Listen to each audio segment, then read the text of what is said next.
다 같이 기도드리심으로 주일 2부 예배를 하나님께 영과 진리로 드리겠습니다.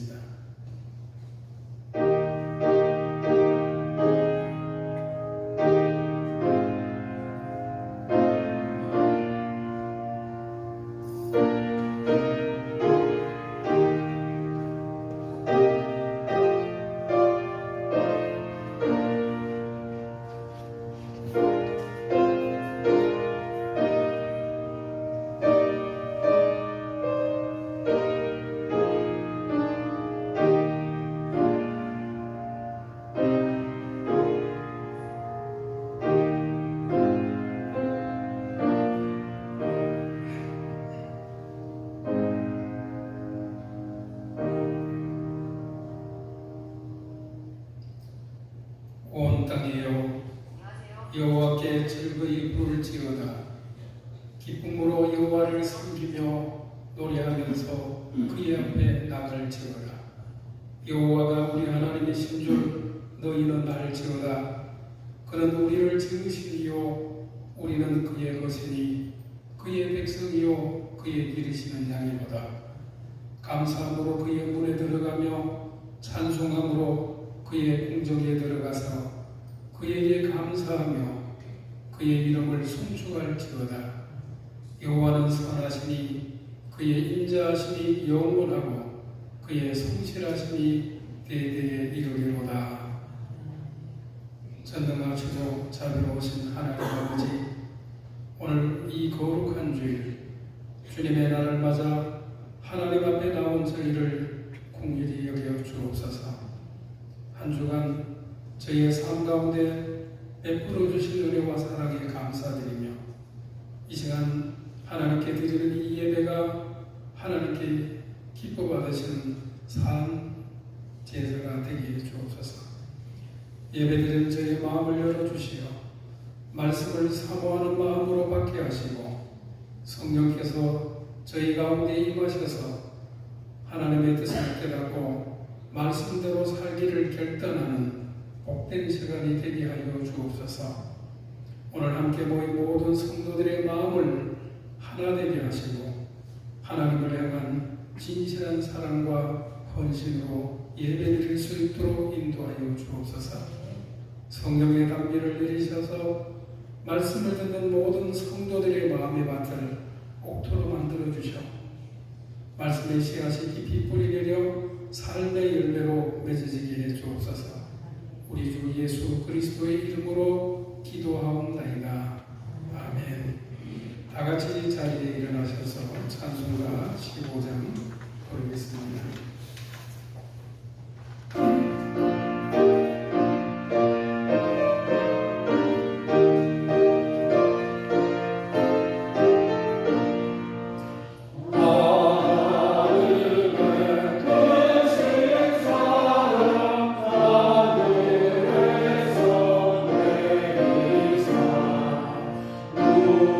우리만의 항상 계셔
교동문 6번 교독하겠습니다.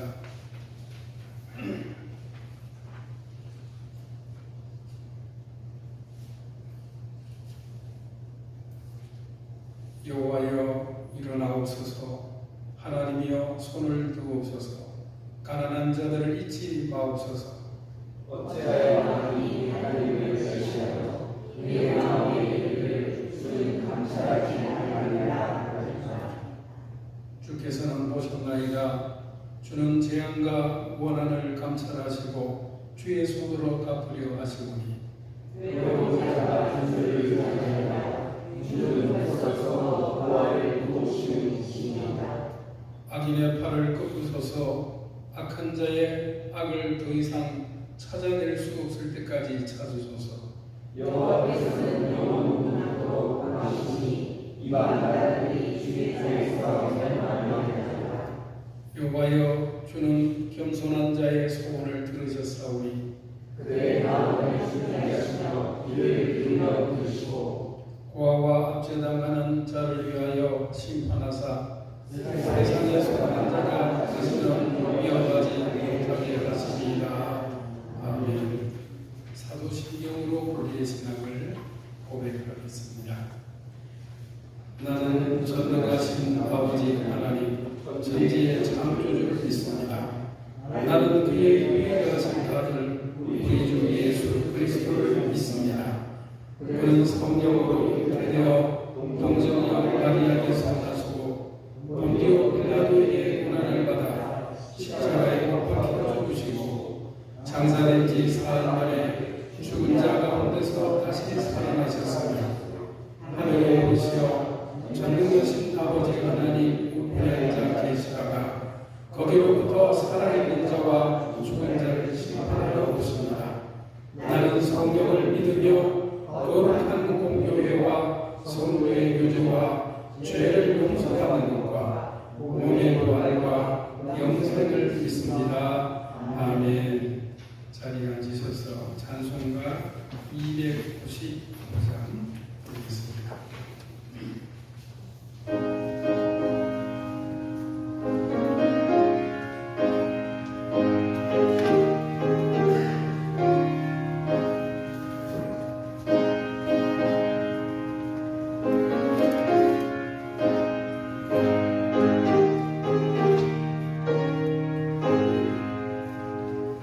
너의 죄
주께서 하신 일이 어찌 그리 많은지요. 주께서 지혜로 그들을 다 지으셨으니 주께서 지으신 것이 이 땅에 가득하나이다. 시편 104편 4편 24절 말씀. 할렐루야. 푸르른 6월의 아름다운 주일, 특별히 성령 강림 주일을 맞아 이렇게 모두 모여 주님을 경배하며 예배드릴 수 있도록 허락하여 주시니 그 은혜에 감사드립니다. 하나님, 성령을 통하여 역사하시고 섭리하시며 저에게 큰 은혜를 베푸시니 감사드립니다. 오순절 마가의 다락방에 임하셨던 성령을 지금 이 시간 저희에게 충만하게 부어주시고 저희를 깨끗하게 하사 예배드리기에 합당한 심령이 되게 하여 주시옵소서. 주님, 우리의 지난 날을 돌아봅니다. 때로는 삶의 평안 가운데 감사의 제목으로, 때로는 인생의 위기 가운데 절박하고 다급한 제목으로 기도드릴 때마다 성령님 함께해 주시고 늘 따뜻한 아버지의 사랑으로 감싸주시며 저희들의 기도를 들어주시고 응답해 주신 큰 은혜에 탄복하며 감사를 올려드립니다. 이러한 은혜 가운데 살면서도 더 주지 않는다면서 내 욕심 가득한 마음에 어리석은 원망의 말로 주님의 마음을 아프게 한 날이 있었음을 고백합니다. 성경의 말씀보다 세상의 풍조를 따랐던 날들이 있었음을 고백합니다. 이 시간 돌이키며 회개하며 나아가오니 주여 용서하여 주시옵소서. 특별히 오늘 성령 강림 주일을 맞이하여 기도드리오니 세속과 제약에 찌든 저희의 심령이 성령님의 능력으로 깨끗해지고 새 사람이 되게 하여 주시옵소서. 하나님, 지난주 선거를 통하여 새로운 지도자가 이 땅에 세워졌습니다. 대한민국의 새로운 지도자를 세우신 하나님의 뜻 앞에 겸손히 엎드립니다. 선택은 국민들이 하였으나 이 나라 지도자와 위정자들의 마음조차 하나님의 손 안에 있음을 믿습니다. 부디 새로운 지도자에게 국민을 사랑하는 애민의 마음과 어려움을 헤쳐나갈 큰 지혜를 허락하여 주셔서 이 나라를 잘 이끌어가게 하여 주시옵소서. 대한민국 이 땅에 공의가 물처럼 흐르게 하시고 정의가 마르지 않는 강처럼 흐르게 하여 주시옵소서. 이 땅 가운데 분열이 아닌 하나됨이 있게 하시고 원망이 아닌 중보의 기도가 흐르게 하여 주시옵소서. 하나님, 주신 교회를 위해 기도드립니다. 우리 교회가 그 이름처럼 주님의 마음을 알아 하나님의 뜻을 이루는 귀한 사람들을 잘 감당할 수 있도록 함께하여 주시옵소서. 함께 예배를 드리는 귀한 성도들을 기억하여 주시옵소서. 특별히 어려움을 겪고 있는 성도들이 있다면 더욱 큰 은혜와 평안을 그들에게 허락하여 주시옵소서. 크고 작은 기도의 제목들을 들어주시고 때로는 그리하지 않으실지라도 기다리고 인내하며 더 큰 주님의 뜻을 기대할 수 있는 성숙한 믿음을 허락하여 주시옵소서. 몸이 아픈 성도들이 있습니다. 치유의 손길을 뻗으사 속히 회복되게 하여 주시옵소서. 간병하는 가족들에게도 큰 위로를 허락하여 주시옵소서.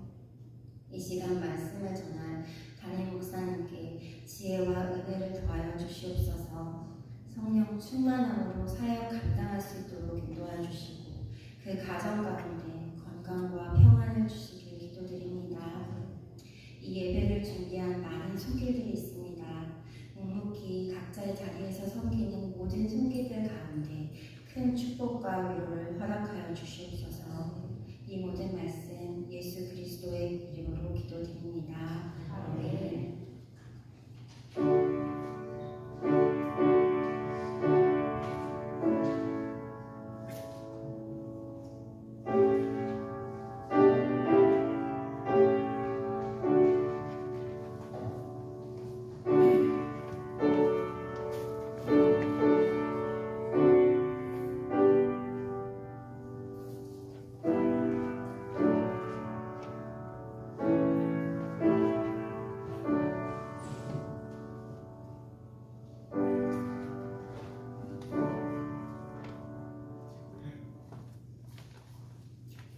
이 시간 우리에게 주시는 하나님의 말씀은 히브리서 11장 17절에서 40절까지의 말씀입니다.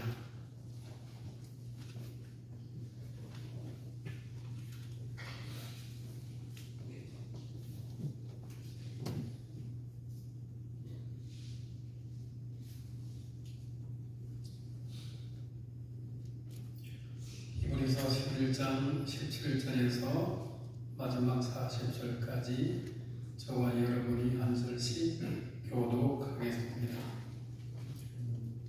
아브라함은 시험을 받을 때 믿음으로 이삭을 드렸으니 그는 약속들을 받은 자로 돼 그 외아들을 드렸느니라. 그에게 이르기를 말씀하시기를 그의 자손과 지날 자는 이삭으로 말미암으라 하셨으니 그가 하나님이 능히 이삭을 죽은 자 가운데서 다시 살리실 줄로 생각한지라. 비옥한데 그를 죽은 자 가운데서 도로 받은 것이니라.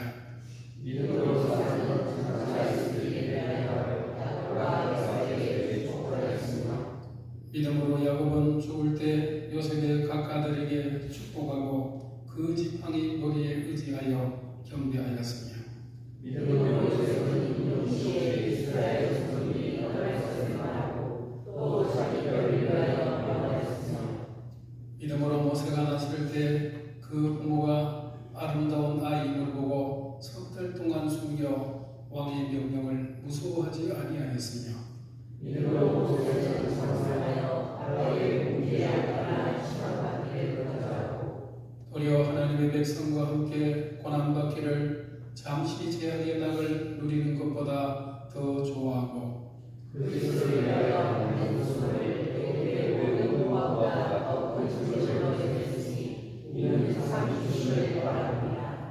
믿음으로 애국을 떠나 왕의 모함을 무서워하지 아니하고 곧 보이지 아니하는 자를 보는 것 같이 하여 참았으며 믿음으로 이것과 피 흘린 예수를 정하였으니 이는 장래를 만나면서 그들을 건드리지 않게 하려 것이며 믿음으로 그들은 홍해를 육지같이 건넜으나 애국 사람들은 이것을 시험하다가 빠져 죽었으며 믿음으로 7일 동안 여리고를 보니 성이 무너졌으며 믿음으로 기생 라합은 정탐꾼을 평안히 영접하였으므로 순종하지 아니한 자와 함께 멸망하지 아니하였도다.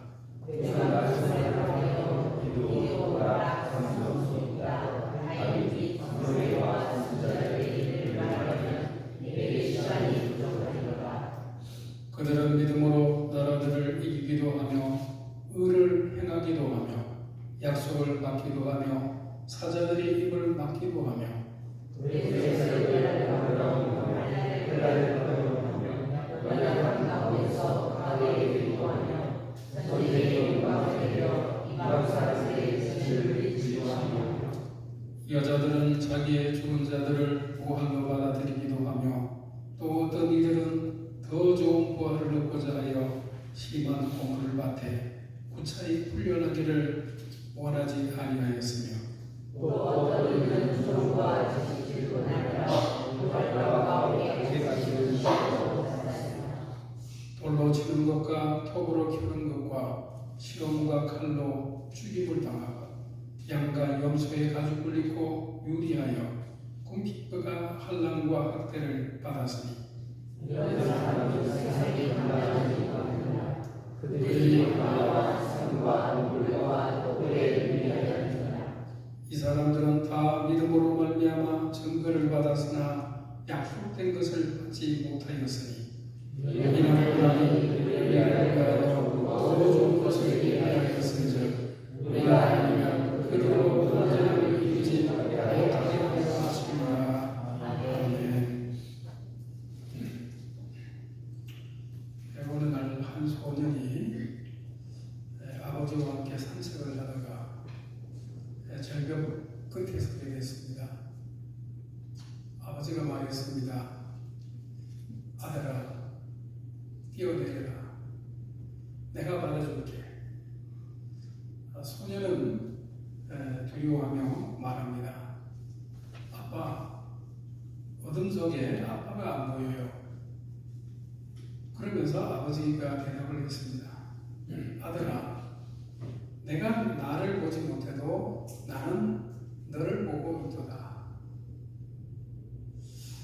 믿음은 보이지 않는 것을 확신하고 바라는 것의 실상을 아는 것입니다. 우리의 삶 속에서 우리는 종종 어둠 속에 홀로 서 있는 이 소년처럼 막막함을 느낄 느낄 때가 있습니다. 눈앞의 현실은 불확실하고 미래는 불안하며 우리가 의지할 만한 어떤 것도 보이지 않을 때가 있는 것입니다. 그때 우리가 묻게 되죠. 과연 나는 지금 제대로 살고 있는가? 내가 가진 이 믿음은 과연 진짜인가? 세상엔 우리에게 더 많은 소유와 안락함을 약속하고 눈에 보이는 성공과 명예를 끊임없이 추구하라고 속삭입니다. 그러나 성경은 우리에게 때로는 고난과 희생 그리고 세상의 논리로는 이해할 수가 없는 선택을 요구하는 듯 보입니다. 우리가 앞서 읽은 이 히브리서 11장 말씀은 놀라운 진리를 발견할 수가 있습니다. 이들은 세상이 감당하지 못하는 사람들이었습니다. 그들의 삶은 이 세상의 가치관과는 또 판단 기준으로는 도저히 이해할 수 없는 삶을 살았던 사람들입니다. 이들은 단순한 종교인들이 아니었습니다. 그들의 삶은 삶의 모든 영역에서 믿음으로 반응하고 세상의 논리를 뛰어넘는 선택을 했습니다. 신앙의 선배들은 이 믿음의 본질을 끊임없이 강조했습니다. 그들은 믿음이 단순히 지적인 동의를 넘어서 삶의 모든 영역을 변화시키는 강력한 힘인 것을 역설했습니다. 현대사회의 특징, 즉 물질주의, 세속주의, 극심한 개인주의 속에서 우리는 편안함만을 추구하며 신앙생활을 하고 있지는 않죠. 오늘 우리는 이 말씀을 통해서 이런 시대 속에서 세상이 감당하지 못하는 믿음이 어떤 의미를 가지는지를 발견하고 우리의 삶을 재조정하는 계기로 삼아야 할 것입니다. 이들의 삶은 우리에게 질문을 던집니다. 과연 무엇이 이들로 하여금 세상이 이해할 수 없는 방식으로 살아가게 했을까요? 그들의 삶을 움직이는 원동력이 바로 믿음에 있었습니다. 히브리서 기자는 11장에서 믿음의 위대한 영웅들을 열거하고 있습니다. 그리고 17절부터는 그들의 믿음이 구체적으로 어떤 방식으로 세상에 드러났는지를 보여주고 있습니다. 이들은 단순한 종교인들이 아니었습니다. 그들의 삶의 모든 영역에서 믿음으로 반응하고 세상의 논리를 뛰어넘는 선택을 했습니다. 오늘 본문은 아브라함의 이야기로 시작이 됩니다. 아브라함은 시험을 받을 때 믿음으로 이삭을 드렸으니 그는 약속들을 받은 자로 돼 그 외아들을 드렸느니라. 아브라함의 이삭은 단순한 아들이 아니었습니다. 그는 하나님의 모든 약속이 걸려있는 유일한 소망이었습니다. 100세에 얻은 아들, 온 민족의 조상이 될 것이라는 하나님의 약속이 이 아들에게 달려 있었던 것이죠. 그런데 하나님은 그 아들을 받지 않은 것입니다. 인간적인 이성으로는 도저히 이해할 수 없는 영역이었습니다. 하나님은 약속을 어기신 분인가? 과연 이삭을 바친다고 하면 어떻게 하나님의 약속이 이루어질 수 있는가? 수많은 의문이 아브라함의 마음을 뒤흔들었을 것입니다. 그러나 아브라함은 믿었습니다. 하나님의 명령이 이성의 모든 한계를 뛰어넘을 때에도 아브라함은 하나님이 말씀한 것을 이루실 것을 믿을 것입니다.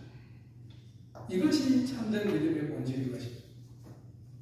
아브라함의 믿음은 인간적 상식을 초월해서 하나님의 신실하심과 전능하심을 온전히 신뢰하는 믿음이었던 것입니다. 보이는 현실보다는 보이지 않는 하나님의 약속을 더 큰 실제로 믿는 것, 이것이 세상이 감당하지 못하는 믿음의 특징인 것입니다.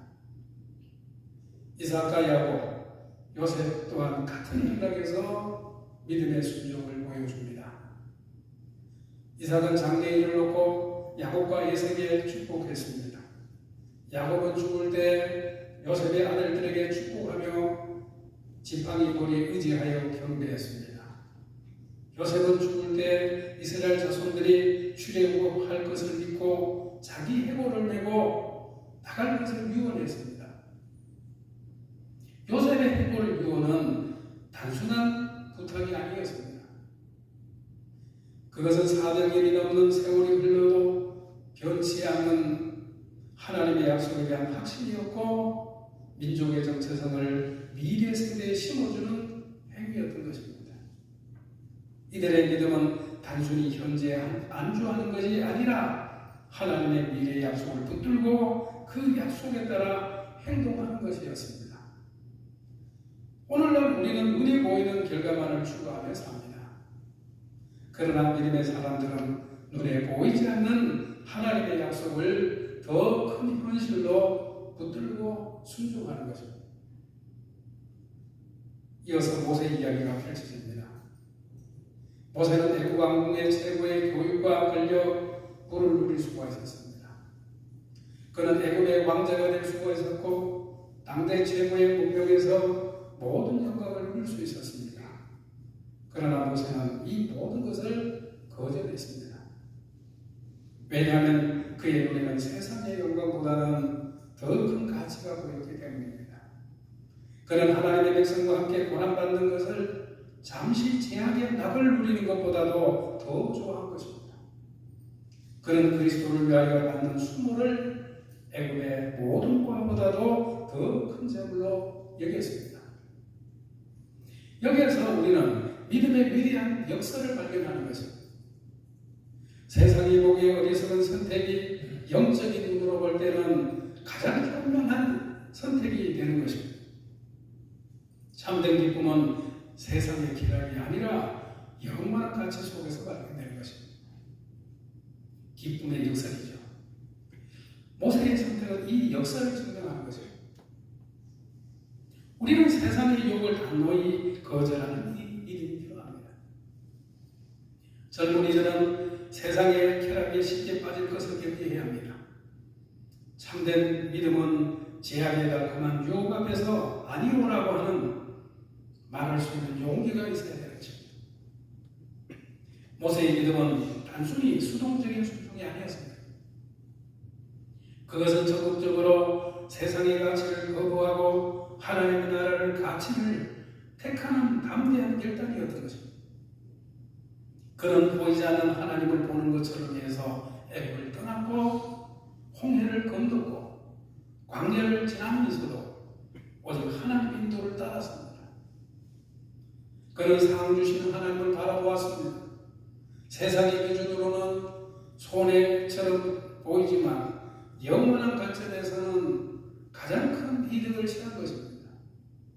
그리스도인의 삶에서 고난은 피할 수 없는 것이고 오히려 고난을 통해서 믿음은 더욱 견고해지는 것입니다.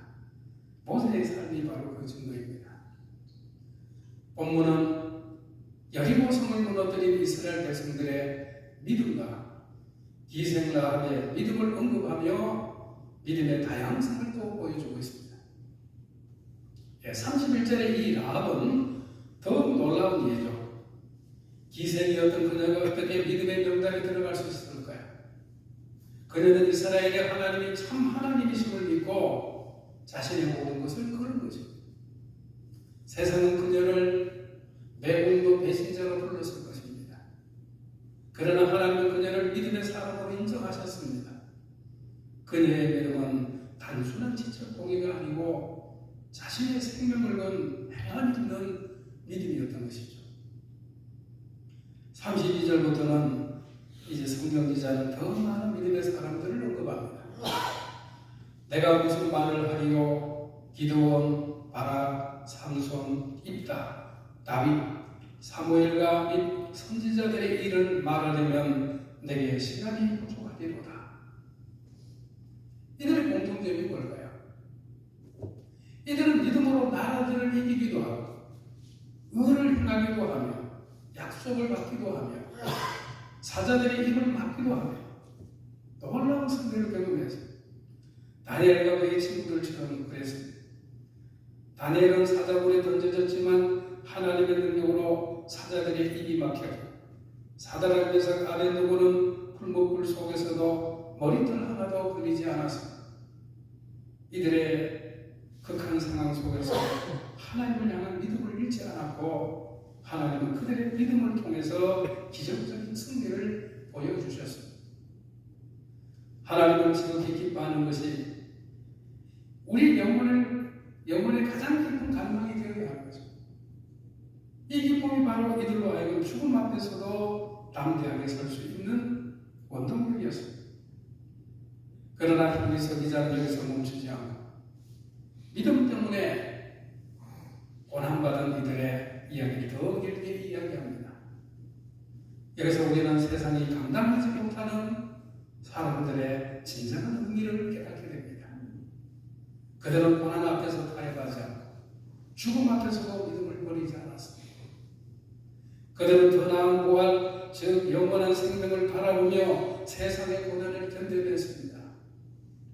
이들은 조롱당하고 채찍질당하고 감옥에 갇히고 심지어는 돌에 맞고 톱으로 켜림을 당하고 죽임을 당했습니다. 이들은 궁핍과 환난과 학대 속에서 유리했지만 그들의 영혼을 결코 꺾이지 않았습니다. 그들의 믿음은 세상의 어떤 위협 속에서도 흔들리지 않았습니다. 세상이 감당하지 못하는 이것이 오늘 우리가 깊이 묵상해야 될 핵심인 것입니다. 이 문구는 단순한 말이 아니라 믿음의 사람들이 세상의 기준으로 평가할 수 없는 초월적인 존재인 것을 선언하는 것입니다.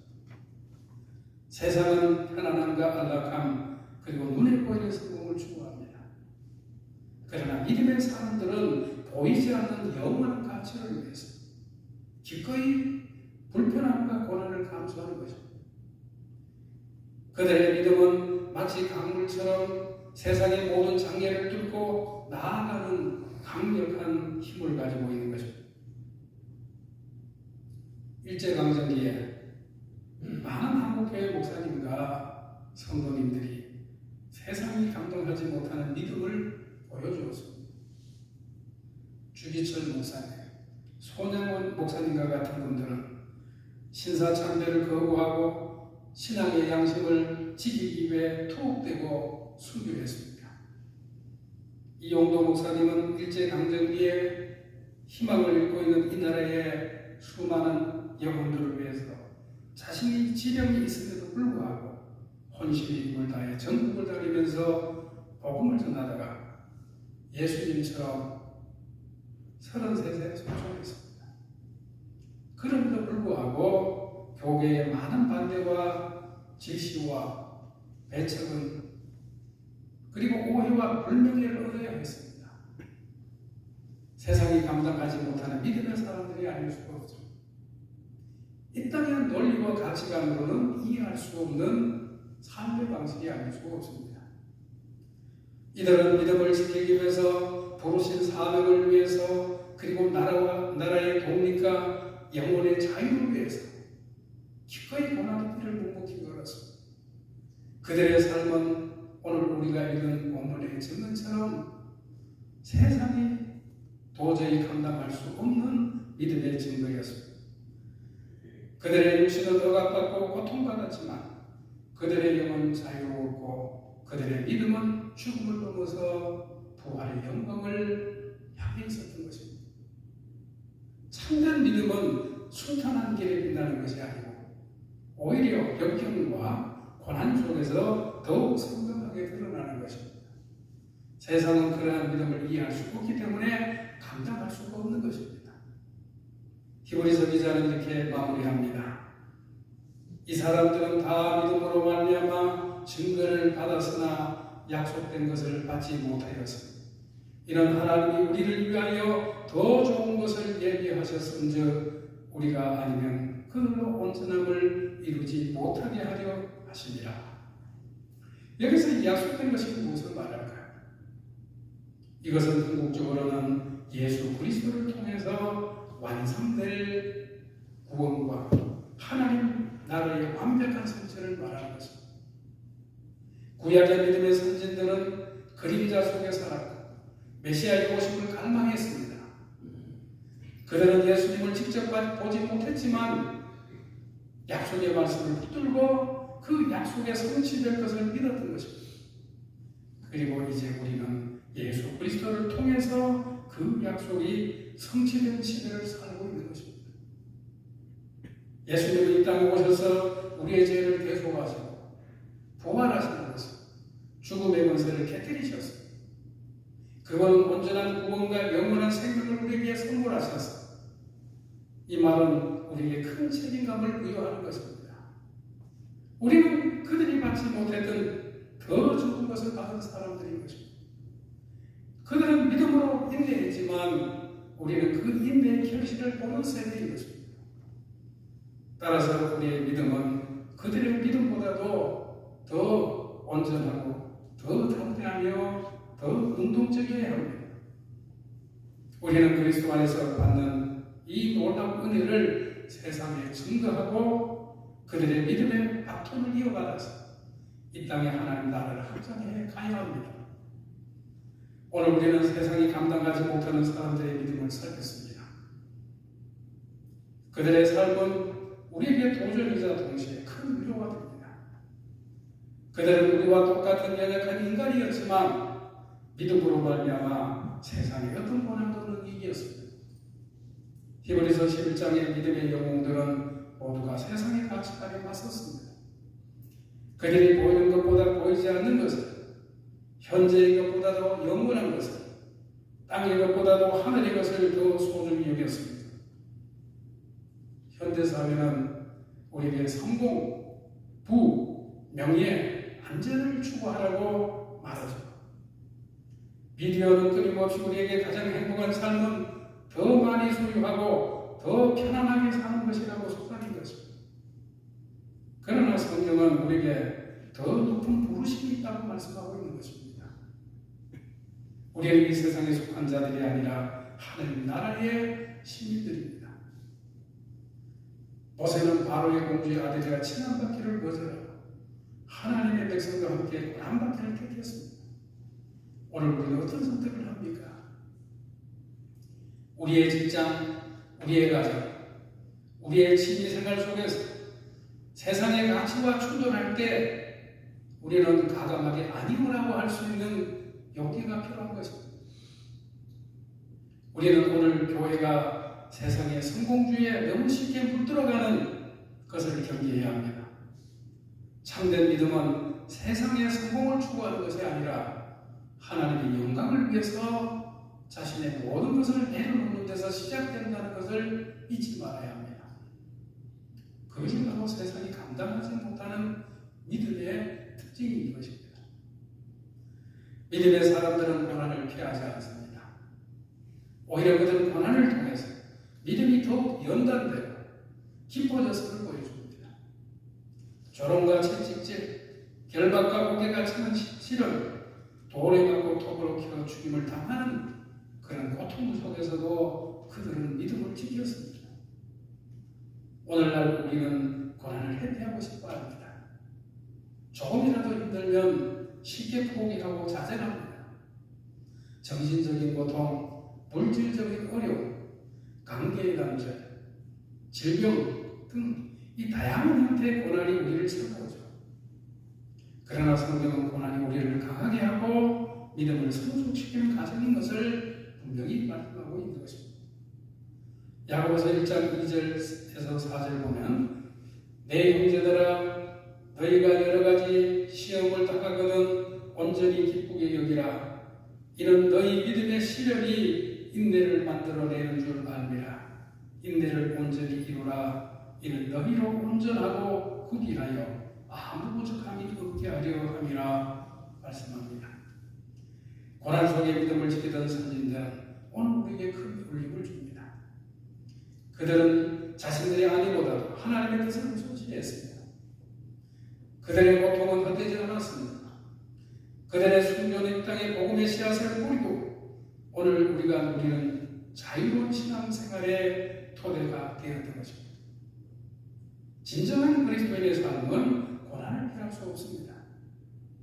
복음이 우리를 안락한 삶으로 인도하는 것이 아니고 때로는 고난과 박해의 길로 인도할 수가 있습니다. 그러나 바로 그 고난 속에서 하나님의 은혜와 능력이 더욱 분명하게 드러나는 것입니다. 고난 속에서 우리의 믿음은 단련되고 세상이 빼앗을 수 없는 진정한 보물이 되어집니다. 한 젊은 부부가 있었습니다.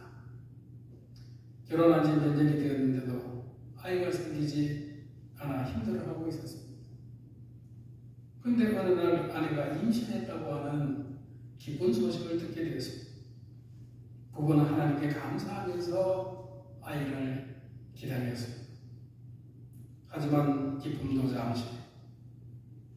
산부인과 검사 결과 아이에게 심각한 장애가 있다는 것을 알게 됐습니다. 부부의 마음은 찢어진 듯 했습니다. 세상의 모든 사람들은 아이를 포기하고 건강한 아이를 다시 낳는 것이 현명하다고 말했습니다. 심지어 교회 안에 일부 사람들도 고통스러운 삶을 피하는 것이 좋지 않겠느냐고 조언을 했습니다. 부부는 밤낮으로 기도했습니다. 그리고 마침내 결단을 내렸습니다. 그들은 아이를 포기하지 않고 하나님의 선물로 받아들이기로 했습니다. 그들은 아이의 고통스러운 미래를 알면서도 그들의 믿음으로 아이를 사랑하고 최선을 다해 키우겠다고 다짐했습니다. 주변에서는 그들의 선택을 이해하지 못했습니다. 어떻게 저렇게 힘든 길을 갈 수 있을까 말합니다. 하지만 이 부분은 세상의 세상과 판단을 넘어서 하나님의 사랑과 생명의 소중함을 믿는 믿음으로 나갔습니다. 이 부부의 삶은 이를 지켜본 수많은 사람들에게 세상이 감당하지 못하는 믿음이 무엇인지를 보여주는 살아있는 간증이 되었습니다. 그들의 믿음은 단순히 아픔을 견디는 것을 넘어서 아픔 속에서도 하나님의 선함을 붙들고 생명을 존중하는 위대한 선택으로 빛났던 것입니다. 믿음의 사람들은 현재만 보지 않습니다.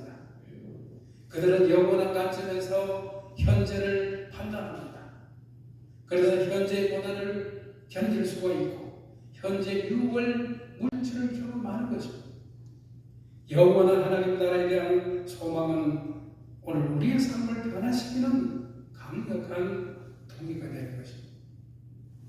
우리의 소망이 영원한 것에 있을 때 우리는 비로소 세상이 감당하지 못하는 믿음의 삶을 가질 수가 있는 것입니다. 예수님은 세상의 모든 영광과 권세를 버리시고 십자가의 길을 걸으셨습니다. 그분은 우리를 위해서 가장 큰 희생을 치르셨고 그 희생을 통해서 우리에게 영원한 생명을 주셨습니다. 바울은 그리스도를 아는 지식이 가장 고상함을 알고 모든 것을 배설물로 여겼습니다. 이것은 우리에게 참된 믿음의 본질을 보여주는 것입니다. 우리는 이 땅에서 삶이 잠깐이라는 것을 기억하고 우리의 시간과 재능, 소유를 영원한 가치를 위해서 사용해야 합니다.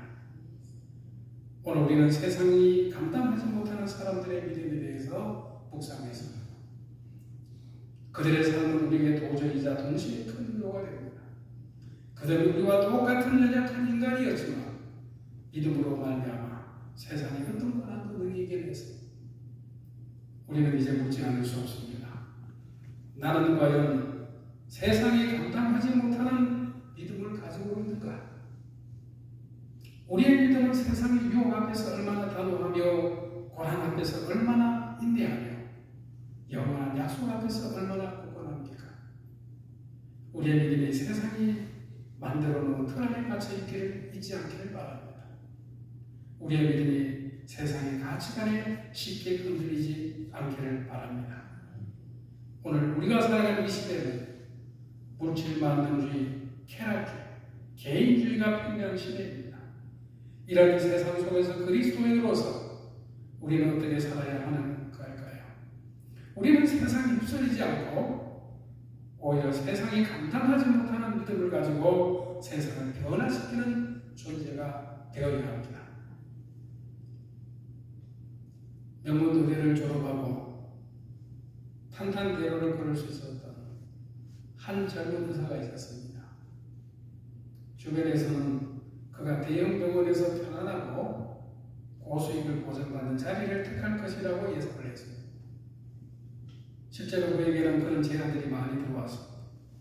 그러나 이 젊은 의사는 모든 제안을 고사하고 열악한 의료 환경에 처한 아프리카 오지의 의료봉사 단체에 합류하기로 결단했습니다. 그는 그곳에서 기본적 의료 장비조차도 없이 질병과 가난에 시달리는 사람들을 위해서 헌신적인 삶을 살기 시작했습니다. 왜 굳이 힘들게 고생을 하느냐? 너의 재능을 더 좋은 곳에 펼칠 수 있지 않겠느냐? 물었습니다. 하지만 그는 단호하게 말했습니다. 하나님이 저에게 주신 이 재능은 제가 편안하게 살기 위한 것이 아닙니다. 가장 소외되고 도움이 필요한 곳에서 쓰여야 합니다. 저는 제 의료 행위를 통해서 그들에게 하나님의 사랑을 전하고 싶습니다.